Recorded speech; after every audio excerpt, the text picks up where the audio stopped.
All right, let's talk about 8S, which is basically your car's super smart co-pilot. This is the tech that's making our drives way safer and honestly a lot easier.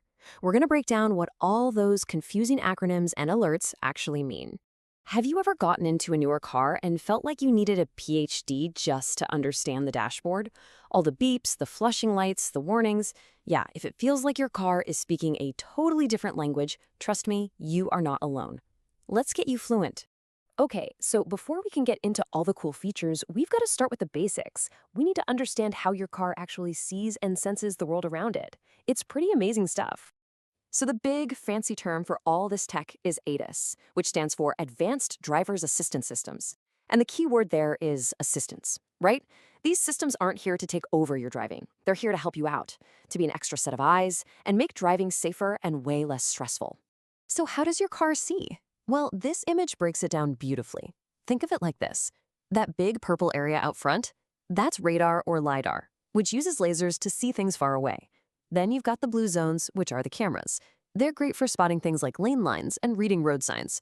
And for all the up-close and personal stuff like when you're parking, those little orange zones are the ultrasound sensors.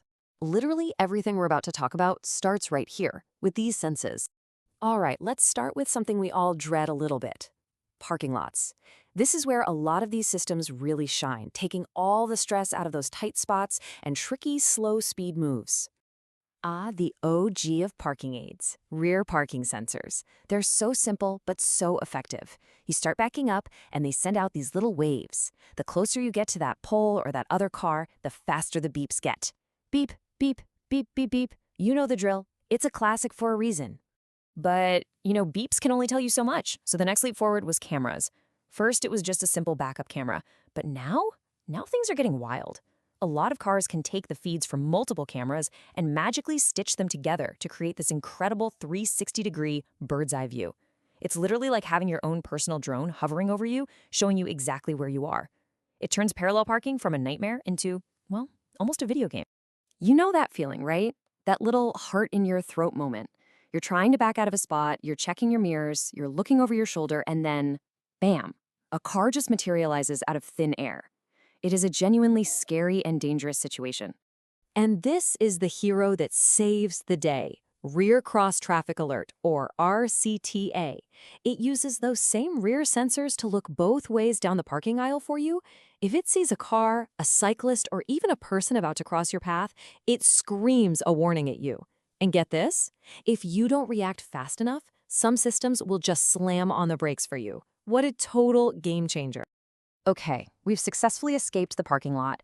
Now we're hitting the open road, where things happen a lot faster, and a tiny moment of distraction can be a much bigger deal. Let's see how ADAS helps us out here. Ah, the classic blind spot, the ghost in the machine of every car. It's the first thing they drill into your head in driver's ed, right? Check your blind spot.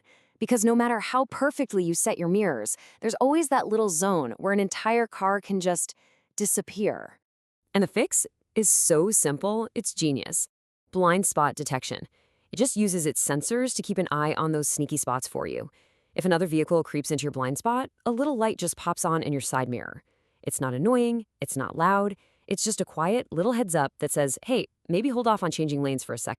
Okay, this is a really important one. It's the difference between a warning and an actual action. Lane departure warning, or LDW, is just the lookout.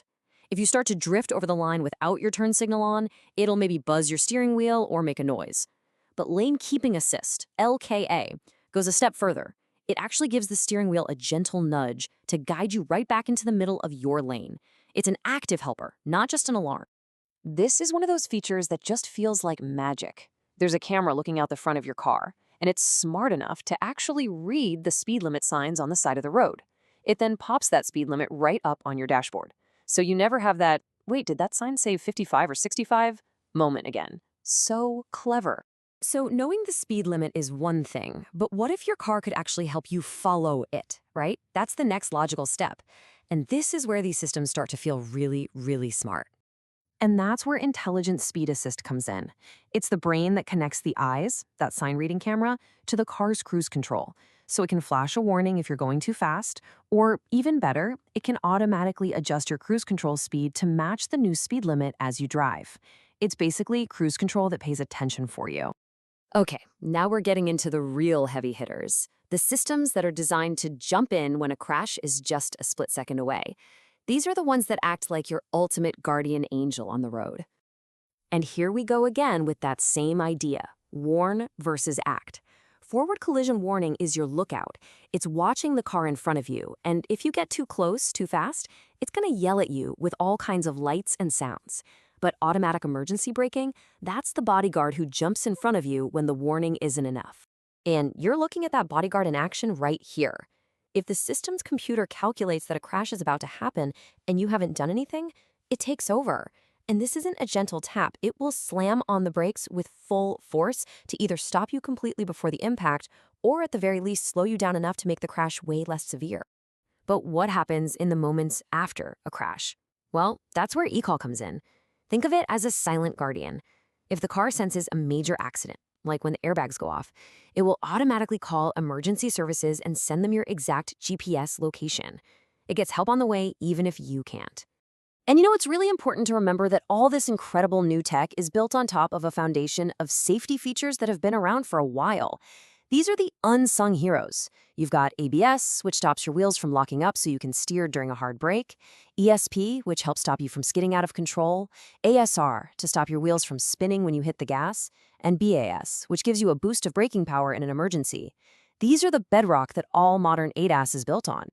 So, we've looked at all these individual pieces of the puzzle. Parking, highway driving, emergency stops. What does it all look like when you put it together? What's the big picture here? Well, when you boil it all down, it really comes down to this. First, and most importantly, it's about a massive increase in safety. These systems are actively working to stop crashes before they happen. Second, it's about comfort. They take the stress out of traffic jams and long road trips. Third, some features actually improve efficiency, like the start-stop systems that save fuel at red lights. And finally, it's just pure convenience. It makes the hard parts of driving, well, a whole lot easier. I mean, when you think about it, these systems are incredible. They watch our blind spots, they brake for us, they keep us centered in our lane. But it all leads to this really big, fascinating question, doesn't it? As our cars take on more and more of the work, how does our own role as the driver change? What's it going to mean to be a driver in the future? Something to think about.